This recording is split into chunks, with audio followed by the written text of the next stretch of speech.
মন বড় আজব জিনিস। মুহূর্তের ভিতরে লন্ডন আমেরিকা চলে যায় আর মুহূর্তের ভিতরে আপনার কাছে চলে আসে। মনের সাথে দৌড় দিলে আপনি চলবে না। মনের সাথে আপনি মুহূর্তের ভিতরে লন্ডন আমেরিকা চলে গেলে চলবে না। আপনি পরিশ্রমী হতে হবে, পরিশ্রম করতে হবে এবং প্রতিটি পরিশ্রমের পিছনে সফলতা অবশ্যই আসবে। পরিশ্রম কখনো বেতায় যায় না। পরিশ্রম করবেন, আপনি সফলতা অর্জন করবেন।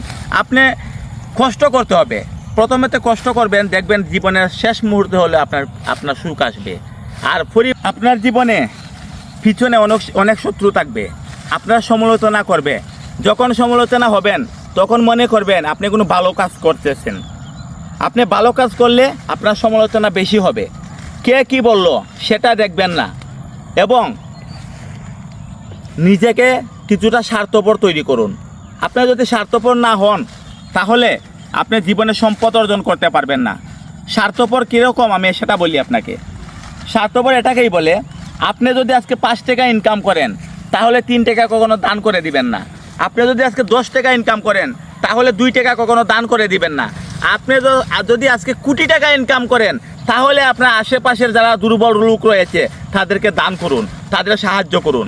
কিন্তু আপনার নিজের টাকা নেই কিন্তু আপনি দান করতে শুরু করেছেন, তাহলে কিছুদিন পর আপনি নিজে তাদের কাছ থেকে সাহায্য নিতে হবে। তাই বলছি, সাহায্য করবেন, দান করবেন, মানুষকে উপকার করবেন যখন আপনি সফল হবেন। সফলতার পর আপনার কাউকে দান করতে পারেন, সাহায্য করতে পারেন। কিন্তু আপনার কিছুই নেই, হাতে টাকা নেই, কিন্তু আপনি মানুষকে দান করার জন্য আগ্রহী হয়ে আছেন, তাহলে আপনার এটা দুর্বলতার লক্ষণ। আপনি কখনো জয়ী হতে পারবেন না।